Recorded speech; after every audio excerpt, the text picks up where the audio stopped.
What's up, you guys? So in today's video I'm going to show you guys how I made my senior year prom dress in 2018.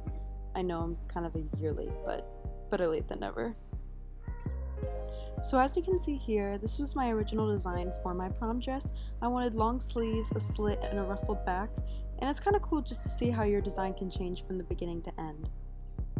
First set of measurements, you're going to want to get top of your shoulder down to the floor, your bust, your waist, and the fullest part of your hips. Second set of measurements you're going to want to get is the shoulder down to your nipple to waist, and waist down to your fullest hip.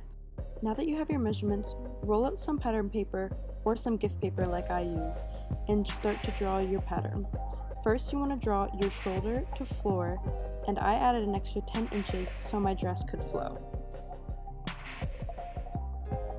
Next, draw the shoulder to nipple. Mine was 10 inches. Then the nipple to waist. Mine was 7 inches. Waist to hip. Mine was 9 inches. Then I actually forgot to record this part, but you're going to want to measure the hip to knees if you want a mermaid style, and mine was 18 inches.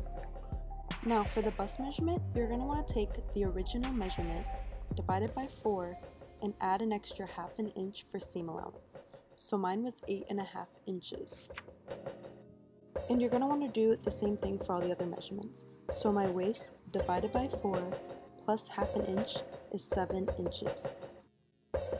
My original hip divided by 4 plus ½ an inch is 10 inches. Finally, I just made my knee measurement the same as my waist, so it was 7 inches. Now just square off from the knee measurement down to the floor and make a rectangle. To start off with the armhole, I started by adding an extra 2 inches above the bust line. Then I just went into connecting the lines and starting to make the body curve.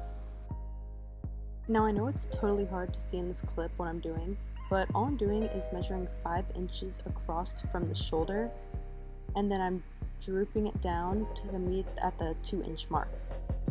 Then I'm going back in and measuring 2 inches up from that 5-inch mark, and that's going to be the shoulder strap. All you need to do for this part is draw and cut out 1-inch slits starting from the bottom and then stopping at the knee. Once you have your slits cut out, you're going to want to evenly space them on a new piece of pattern paper. Now you should have your final pattern with your flared skirt. Fold your fabric in half and lay your new pattern against the folded side. You're gonna want to cut 2 shapes of these out. Once you have your 2 pieces cut out, you're gonna want to lay them right sides together and then sew along from the shoulders to the side seams down to the bottom. And now you should have the basis of a simple dress. With the dress on, you want to mark where you want the bottom of the back cutout to be. With the pin still in, use a ruler and chalk to mark out a straight line of where you want the bottom to be. From that line you just made, mark out the exact middle of the dress and create a plus sign.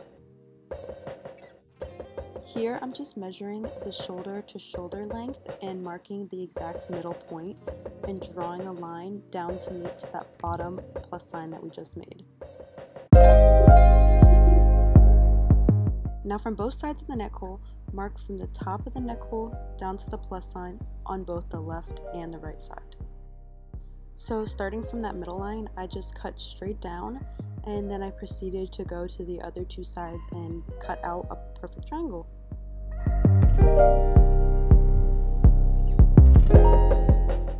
Once you hem all the raw edges, this should be your final product.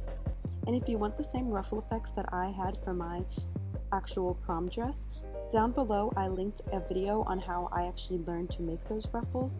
I didn't make a video for that part because I literally did it a couple days before prom and I just didn't have time to record it. So thank you guys very much. I hope you enjoyed the video. Please like, subscribe, it really helps me.